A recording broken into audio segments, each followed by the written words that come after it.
I'm Sonia Liñana. I'm a researcher in the Institute of Marine Science in Barcelona. And I want to present you today our citizen science observatory that it's called MINCA. It has been developed in the framework of the ARSINOE European project. And the idea is that this tool, the citizen science platform, will help communities to collect biodiversity data, but also environmental and observations, and turn them into insights and actions for climate adaptation. So I will show you today a little bit about what ARSINOE is and what was the role of MINCA in the ARSINOE project and how we engage the community. So ARSINOE, it's as I said, it's an European project and it connects science, tools, and stakeholders to co-create solutions in real places. And in this context, MINCA is the citizen observatory layer. It's the technological tool that the different pilot cases uses to engage citizens to collect biodiversity data, and it serves both for the scientific purpose of collecting the data that we were missing, but also for the social purpose of engaging all these citizens and trying to change how they think about biodiversity, climate crisis, etc., etc. So let me present you what is MINCA. As I said, MINCA is a citizen science platform where anybody can upload pictures of biodiversity and very, very soon also pictures regarding environmental data like water transparency, etc. It can be used both in a website and in an app. It's translated in several languages, and we are incorporating languages like every couple months with a like cooperation tool. You can see that it's very easy to use for the citizens. We just ask them to take the picture, upload it to MINCA, identify the species if they know what they are seeing. If not, they can just like type tree, butterfly, if they don't know like the exact species. And then the rest of the MINCA community will help them to identify what they have been seeing. If the community doesn't know what it is, we have data curators and researchers within the platform that can identify also the observations. So the idea is that all the observations ends with what we call it like a research grade. So it has been validated by the community, but also these observations have been validated by experts in this taxonomy. So this information is ready to be used for research purposes and will be uploaded to global repositories where everybody can use them. But well, at the end, we just don't want people to collect data because we don't want to use people as human sensors just to collect the data. So we think MINCA as kind of a plug and play citizen observatory. So some of the people maybe are just interested in collecting observation, and that's fine. But also some of them can be interested in analyzing the data, for example. So we have personalized dashboard and free to use dashboard where people can see trends, can analyze these trends, etc. We even have software you can use that it's a very useful and easy to use software where you can analyze your own data and create your own graphics, etc. And we also have a forum where people can deliberate and have like structured conversations around an issue. And also we try to translate this into administration. So we organize, once we have collect and gather all this data from the citizens, we try to translate them to the municipalities. We have a few projects where we work with city councils, for example, and the technical like people in charge of managing the environmental area. So they can really start managing these areas with this verified data about biodiversity. Well, as you can see, MINCA is not just for citizens. Citizens can participate, but they can also participate researchers that are interested in this data, and they can help us to validate and confirm the data.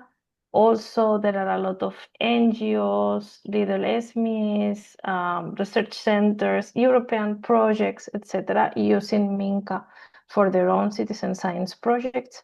And today I'm going to talk you in particular about educators and students, because this was like the main public that we use in the ARSINOE project. So you can see here that one of the pilots in ARSINOE project was this one in Athens. It was led by the University of Thessaly.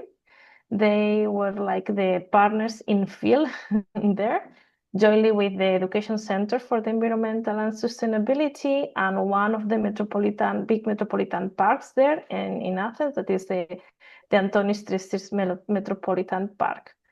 So they connected schools, the park staff, residents in the area, etc., to observe and to analyze the biodiversity there. One of the biggest problems in Athens was the heat, and they were interested in a study how the trees and the vegetation can lower this heat, and they want to find the no green spots in Athens. They have engaged 42 schools, and they have mapped urban diversity with logging more than 9,000 observations from more than 1,000 species. So they have been able to gather a lot of information and a lot of data just working with the students. You can see here that the partners working in this case study, we call it that they act kind of a living lab, and we have different roles. Each one of the partners are like representing one of the roles within this project. So we have in one hand the citizens and the students that are recording trees, ground cover, or visible stress indicators in the trees too, because you can add comments and observations in the platform, for example. We also have the stakeholders from the academic community validating the data, the participatory community, also volunteers and residents from the area, the mobilizer community that was like the Metropolitan Park authorities and the Athens authority that help us to spread the work and to create the activities, etc. So we try to involve different stakeholders within this project to be sure that everyone were represented, and at the end, all the work that the students and the teachers were doing was going to be able to be translated to the Athens Metropolitan City Council. So at the end, we had a meeting with the City Council, and they are willing to use this data in the future and take it into account. So it's a big win for us.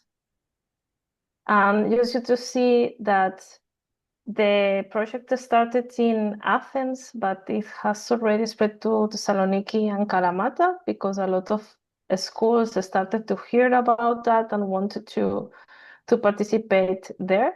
And this last year, to keep the students motivated and to try to boost participation, the University of Thessaloniki provide some prizes for the schools. So schools can be really motivated to participate here because they can win a little money to do activities on their classes, etc. And well, at the end, the results were quite impressive. They detected 14 invasive species, for example, 9 protected species, and they have also contributed to the global results of the ARSINOE project. You can see here that the Slide Athens maps The first one is about biodiversity, and the second one is with socioeconomic indicators. And they have overlapped these maps, the ones with the biodiversity information from MINCA and the one with the socioeconomic indicators, so they can have a relation between the two data sets, and they can think in real urban solutions. So it can be beneficial for both of us. So that's it more or less from my side. It was very brief because I didn't want to explain you a lot, but well, if you have questions about MINCA or the ARSINOE project, etc., you're free to ask. Thanks. Thank you, Sonia, very much for this brief but very informative presentation that we could learn about the MINCA tool. There is a lot of variety of the different projects, and glad to hear that also different groups can be involved in for this example of this tool.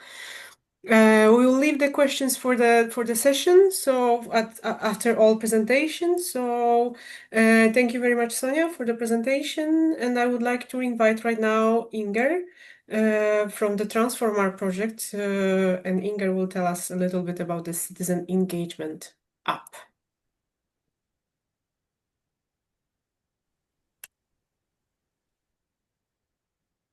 Thank you for inviting me. Can you hear me? Yes, we can hear you and we can see the screen. I'll just remind, if you would like to already, if you have a question in mind, you can already copy paste it to the chat, and we will ask the questions after all presentation will be finished. Inger, the floor is yours.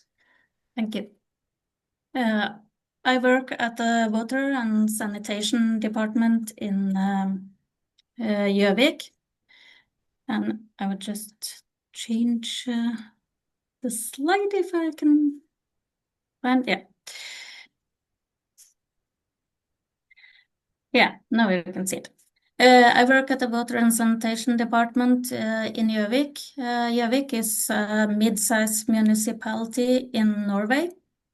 It's approximately 31,000 inhabitants, and Gjøvik is located on the shores of Lake Mjøsa, Norway's biggest lake. We are involved in the project TransformAR, as you said, and here you see that there are six demonstrators looking into different water-related climate changes. And for the city of Lappeenranta in Finland and Gjøvik, the main climate risks and impacts are increased rainfall, extreme weather, and flood events. So in this project, Gjøvik's role is as a follower and a replicator of Lappeenranta, and that's because our similarities in climate vulnerability regarding urban planning and water management. And one task we were working with was this citizen application for crowd sensing and real-time monitoring of anomalies due to climate change events. So we followed Lappeenranta in this development, but we have different IT solution from Lappeenranta, and we didn't know how the app would be founded after the project ends. So Lappeenranta and we have different apps for the crowd sensing. We ended up with a simpler application, but and I will show you how our engagements app is working.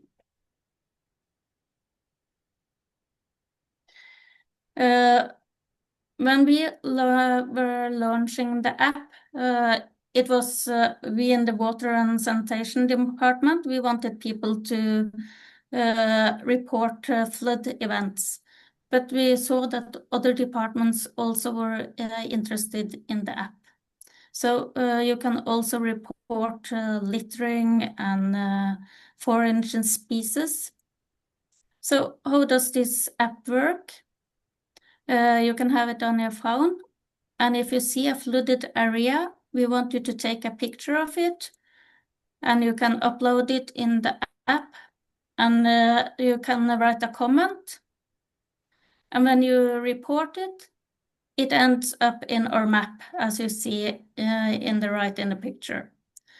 And you see it has different colors. So when new observations are marked red in our map. And when a co-worker of mine is going to to handle the problem or the task, it's getting a blue mark. And all the way we can give feedback back to the citizen when if they have left their email or phone numbers. The green one is the one that we have finished, that we have solved the problem.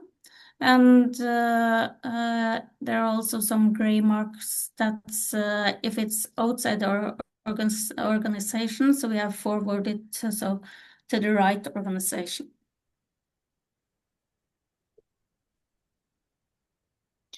So why do we need you? Why do we need the citizens? In the videos, you see of heavy rainfall we had in 2023. And when we have incidents like that, all the colleagues are out trying to handle the problem. In 2023, we didn't have the app, and we got a lot of phone calls from citizens, and it was difficult to collect everything and see where we have to prioritize our employees. So that's one thing why it's we need your help, because we need more eyes out there to report problems. So citizens, you help us to identify vulnerabilities, and that enables us to implement the right measures. And we also see that when citizens report things, we get more data that we can that's important for us. And we also see that it increases the engagement in the community. So the awareness raising in the community about climate changes is raising. And of course, when you help us, this and we prioritize right, we are minimizing damage to people, environment, and property. I will also just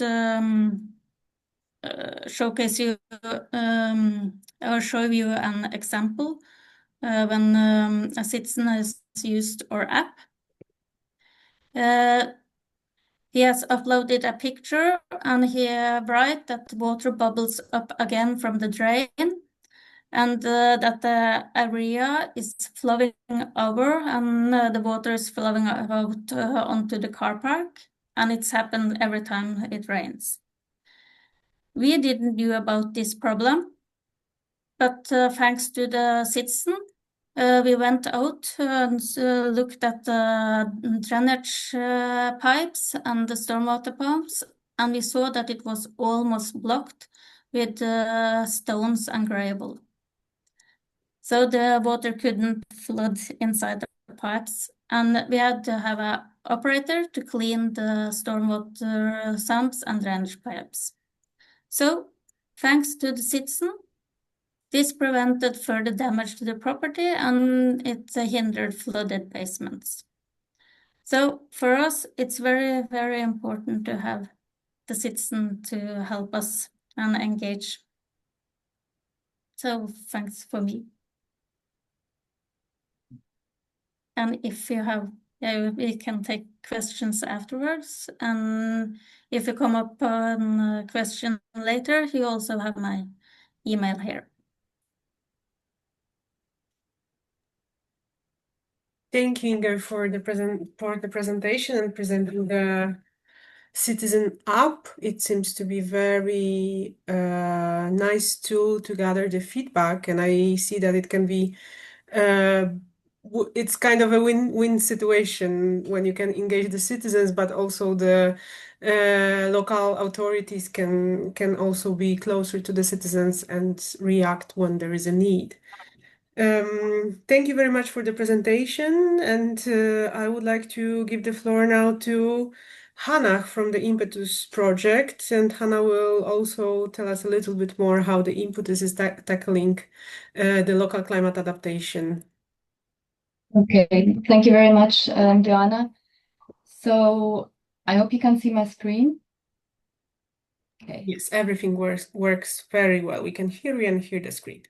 Perfect. See the So basically, I'd like to start by saying that I'm not going to be giving super specific examples like the previous two speakers. I'm the overall coordinator for IMPETUS. I'm not from a demo site. So I'm going to give you 3 examples from 4 examples from 3 demo sites on how we engage with citizens through stakeholders. So our focus in the project wasn't citizens engagement directly, but we had very extensive co-creation work with stakeholders as planners and enablers to provide any kind of tool or product to the wider public, so which are the citizens. Okay, so our engagement approach was to work with the local stakeholders as gateways. So we have ministries, local administration, service providers, and also trade or cultural associations in our consortium. So some of these stakeholders were actually part of the consortium. They are our partners. And through their network, we were also able to find more stakeholders and also do an extensive stakeholder analysis so that we really find enough representative stakeholders and citizens through that. We wanted to make sure that we build trust and enhance relevance through that. A lot of these stakeholders were already known to us or to our partners, so that already has a basis of trust and previous good experiences. And we wanted to translate the science from the technical aspect of our project into citizen-friendly formats for co-creation, to have digital and interactive tools for local communities, and also to use participatory processes to build strategies that are both top-down and bottom-up, and offer them up to reflection and local action, because a lot of the technological tools that we have in the digital or technical side of our project are quite complex. I'm going to show them in a bit, but we made them as accessible through different multi-sided platforms to really help citizens use whatever, whatever, based on whatever needs they have in the demo sites. So these are our demo sites. There are 7 in all 7 bioregional biogeographic regions of Europe. So I'm going to give you an example from Troms and Finnmark in the Arctic demo site in Norway, then 2 examples from the Atlantic demo site in the Netherlands, and 1 example also from the mountainous region demo site in Italy. And you can see here, according to the key, what kind of issues they're facing. So there are sea level rise, temperature increase, but also things like avalanches or flood risks. There are also health implications, obviously, to climate change, and also water scarcity, and again, temperature increase. So these are the challenges that we are facing, or our demo sites are facing. So the Atlantic demo site, we developed a flood DSS in Zeeland, in the Netherlands. The strategy was for flood preparedness and adaptation, and we worked together with the National Flood Museum and the Ministry of Infrastructure. And the citizen dimension there was a museum exhibition that presented an interactive learning platform for citizens to know about flood preparedness. I mean, the Netherlands already have an extensive, almost culturally ingrained flood awareness system. It is a low-lying country with a lot of land won from the seas, but it's always good to have this visualization and the interactiveness to model different scenarios of flooding that can occur if you combine rain with seawater coming in from storm surges, or just rain, or just storm surges. So there are several scenarios that we can work through. We also used policymaker validation through the Ministry of Infrastructure to broaden and to deepen the preparedness culture. Then we have the Arctic demo site in Troms, which is the avalanche adaptation pathways, again, to manage future avalanche risks. And again, this is one of the risks that are better known in the region, but we work together with commune agents, skiing professionals, researchers to co-develop 4 scenarios again. And the citizen dimension was to provide a digestible 2-page summary that is easy to read on how these different scenarios can unfold. And the citizens provide a final feedback provide feedback and inputs for final strategy, so that citizens again can visualize future risks and support at a political level adaptation choices that are then taken by the local or regional administrations and governments. Again, here we have the Arctic demo site, the slush flow documentary, that is a strategy to support awareness raising on lesser known hazards. So we know what avalanches are, but slush flow is something that sounds a bit more abstract, but it is an increasing risk in that area because of increasing temperatures, but also increase in precipitation that is not snow. So it mixes with the snow, the rain mixes with the snow and creates slush, and having slush flow is quite a dangerous event. So the stakeholders were university researchers from the University of Tromsø, but also journalists and other stakeholders. And the citizen dimension was the publication of a YouTube video, a publication on social media, TV news for broad public exposure, to raise awareness of this invisible hazard among citizens and also to influence local discussions. And again, this will feed into the multi-sided platform aspect that we offer to citizens to deepen this engagement. Then we have the mountainous demo site in Italy, which is basically a show, an open air show that highlights the strategy or the improved strategy for integrated water management for farming, which is wine and olive, but more importantly, it's about the altitudinal shift of wine growing due to temperature increase and water scarcity. And the stakeholders there were local administrators and also local trade and cultural associations, because they're growing wine and producing wine is as well as a trade, but also a business, but also a cultural aspect. So there are these associations that bundle together different wine growers and other producers in the wine sector to really take joint decisions at a landscape level, not at a farm level. So the citizen dimension here was this open solar cinema to have community gatherings to encourage discussion, debate on water scarcity and sustainability, and to enable citizens to reflect on climate change through culture and also storytelling.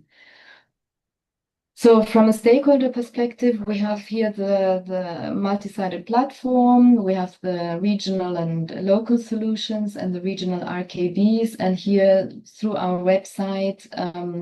So basically the central interaction between the citizen and the tool is the IMPETUS website.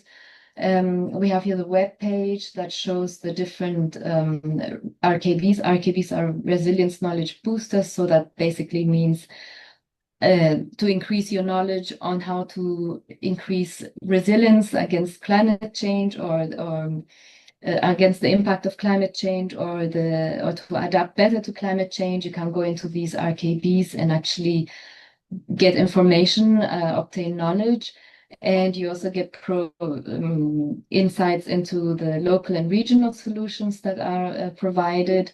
And then there is a marketplace where we have the citizen juries guidelines to empower participation and adaptation decisions. We have tourism climate services that are co-created with local actors and improve tourism resilience in local economies, the flood DSS for participatory planning and awareness. And what is important here is in the marketplace, we offer a lot of tools.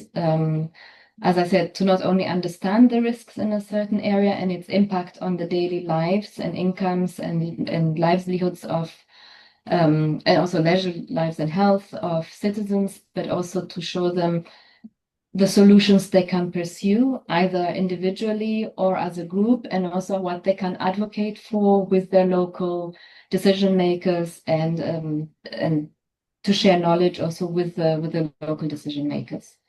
So that's it from my part. Thank you very much. And I just wanted to acknowledge all the partners who participated in this IMPETUS project, because it might look like a very small overview, but when you go into the IMPETUS website, which I invite you to do, this is the website climateimpetus.eu, you will see the multi-sided platform and the marketplace, and it just offers a plethora of solutions and different ways to access that information. Thank you very much, Hannah, for the presentation. It doesn't look not at all as a small initiative. There was a lot of use cases and different approaches to raise the citizens' awareness, which is wonderful to see. And thank you for sharing those information here with all of us. And I would like to give the floor right now to Marianne from MIP4Adapt platform to present us briefly the do-it-yourself manual, how to engage stakeholders and citizens in the climate adaptation actions, to give us the overview how actually we can do it effectively. Okay, thanks, Joanna. Hi, everyone. I just put off the camera just for the connection. But let me share my screen.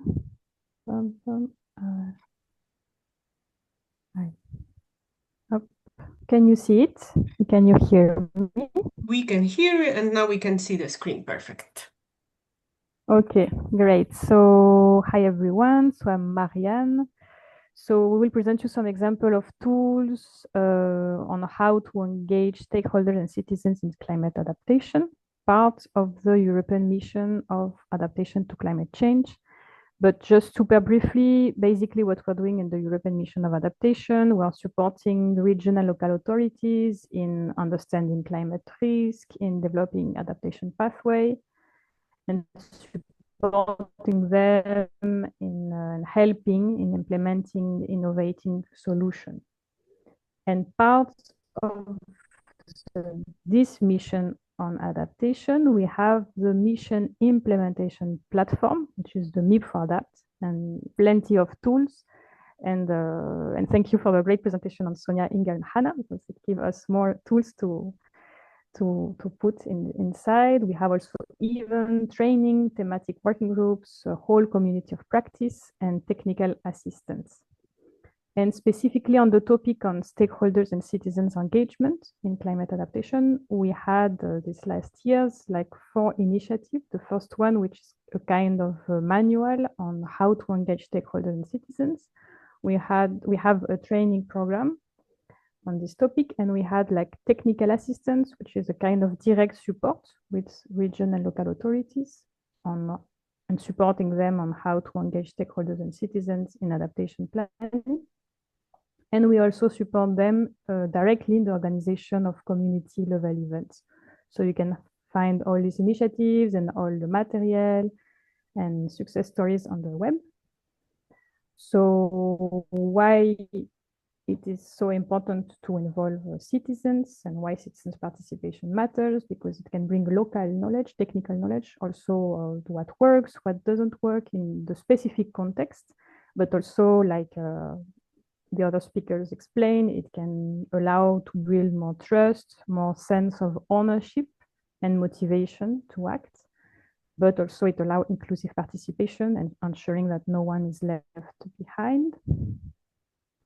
So we kind of co-create a manual, it's a document on how to engage stakeholders and citizens in climate adaptation. And we say co-create because we really gather this information based on the feedback and the needs, and also on the tools and the methodology developed by the region, local authorities, and by and experience at each step of the adaptation cycle, from stakeholder mapping analysis on how to know who to engage and when, how to ensure effective communication and what is meant by effective communication, how to build maybe a whole sustained participation strategy, and how to directly support each other, sharing experiences, sharing tools, practices, also the challenges that we're facing and successes. No?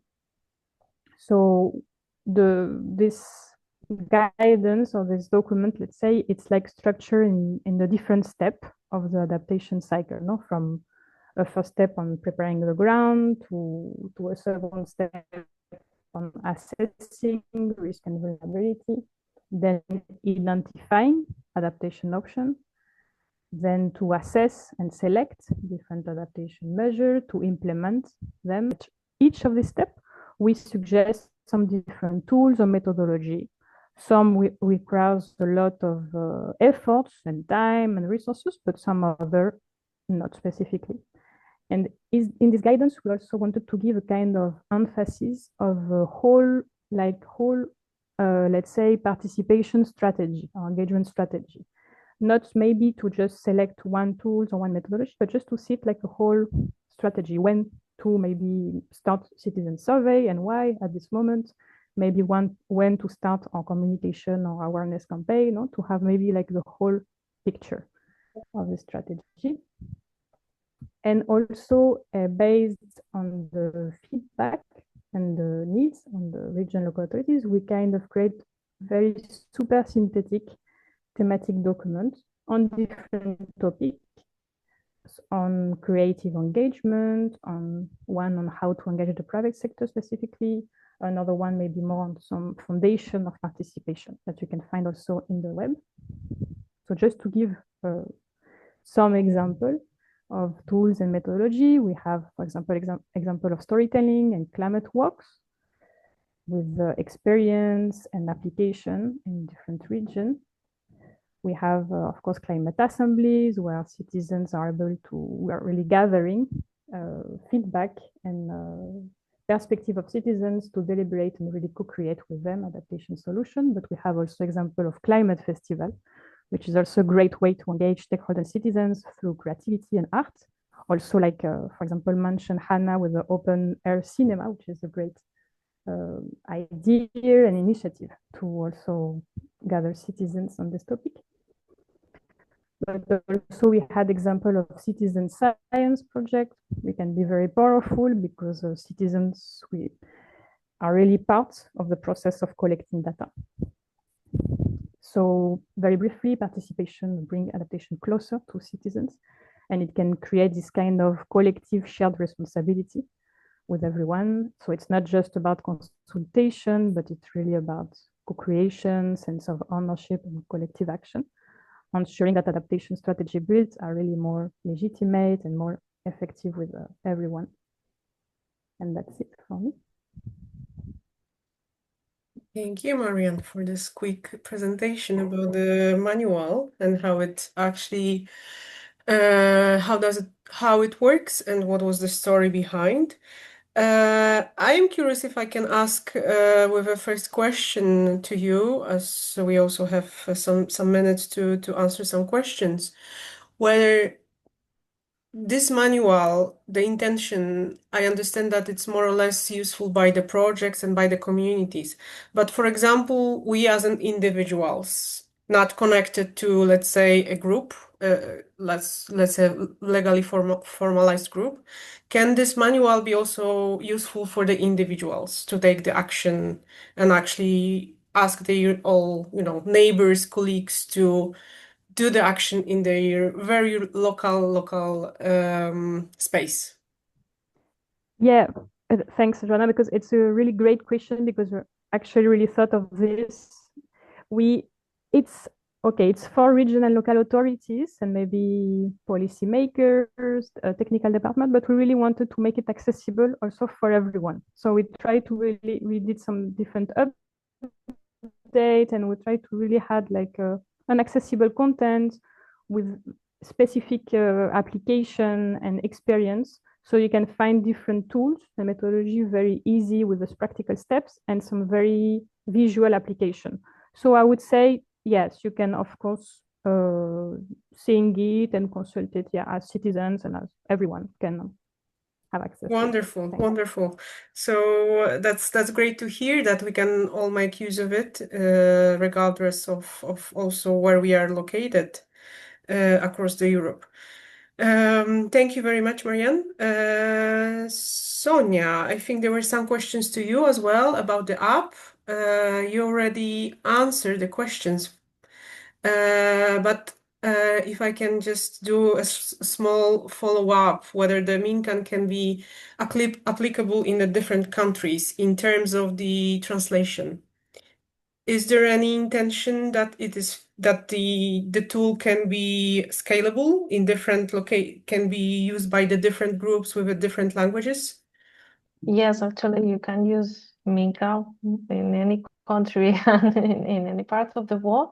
The limitation is the language. We use a collaborative tool that it's called crowding to translate in a new language. So every time that an NGO or a research center or a group of people ask us to translate this, we put this translation in this crowding collaborative tool, and usually in a few weeks we have the full translation of the website and the app. Thanks also to citizen collaboration. So and then we implement it in Minka, and then we translate all the communication materials to this language tool so they can have the leaflets and the step-by-step user guides, etc., in different language. But nowadays, everyone can create their own project in Minka. They just have to have a user, create their own user, and start uploading pictures. You can just upload pictures, or you can create your project, or you can collaborate in a project that already exists. Yes. Wonderful. So it seems that also a nice scalability of the tool, which can be used again, regardless of the region and regardless of nationality. So very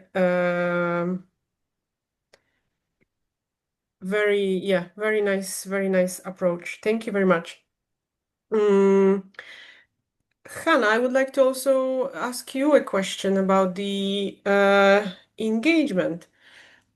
Can you just tell us maybe, were there any common challenge across the different use cases and the demo sites?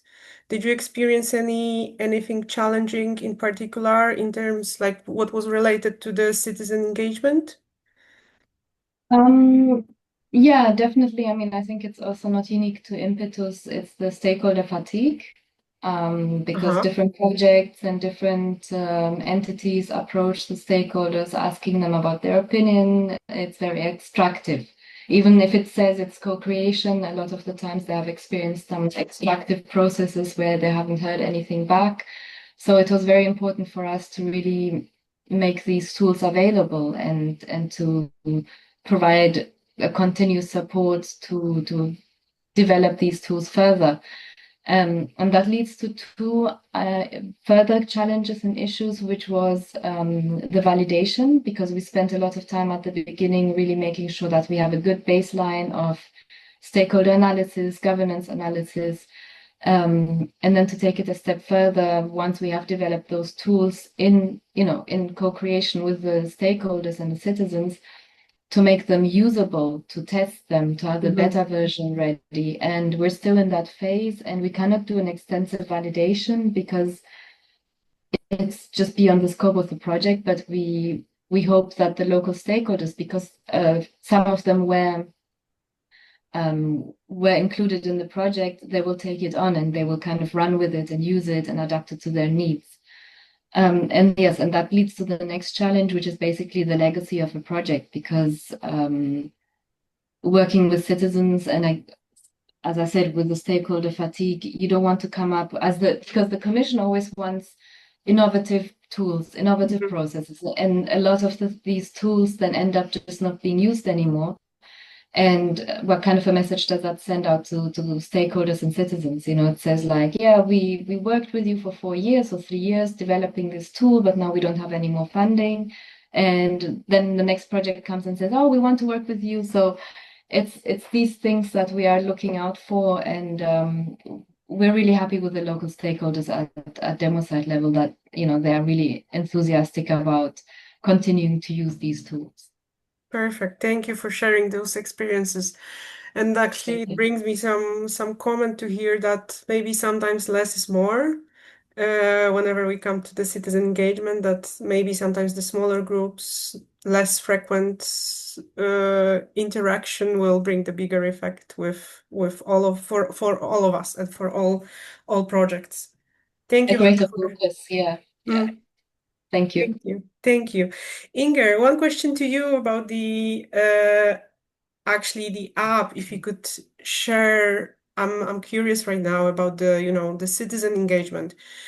How citizens were engaged to post the photos, whether the app actually was also useful for everyone.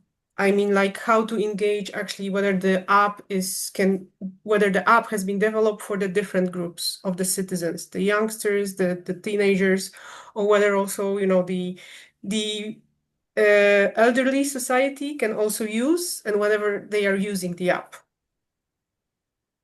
I think that was one of the weakness is that you have to have internet connection, because you have to send it, or you have to use a cell phone or something to use it. So people that's not so good with internet things, they're not able to use it. So that's might be a weakness, but of course they can. We also want people to contact us with phone calls, but the reason we want to use this app is so we can locate everything in the map, and then it's easier to us to follow up and prioritize. So that's why it's not so easy to handle every phone calls. So we want people to use that, but it's a weakness that if people don't have the internet connection, or Thank you for sharing this. But even though the app has been very popular and you received a lot of photos and a lot of opinions from the citizens, so it's a very nice tool to scale also and to showcase for different regional authorities that I hope I can say that the simple tool can actually help the governments also to connect with the citizens and listen to their voices as well. Thank you very much. I think we have one more question, and Marianne, if you would be able to answer this on the chat, as we are just running on the time, and connect with Agatha about the outreach strategy of the manual and also the metrics, it would be wonderful. And thank you also for asking those very detailed questions. It also brings the different perspective for us here. As we are just heading to close our webinar, thank you very much for joining this seminar. Maybe instead of sharing the slide or even the Slido thing, I would like to encourage you all to maybe to put one word on the chat. What would be, you know, to name this event today and what you have learned, or whether you have learned anything new about the tools and solutions for climate adaptation. So please share on the chat one word which will be good to name this seminar today. Useful and accessible apps, engagement, inspiring, hopeful. Thank you very much. Inclusive as well. I hope we all learned about the new tool, not the new, but the very different tools, which might be useful by everyone, not only by the projects, but also by the citizens, by us, by our neighbors, etc., to actually bring those climate adaptation actions to life and be also have the power to make a change within our region, with our local neighborhood, etc.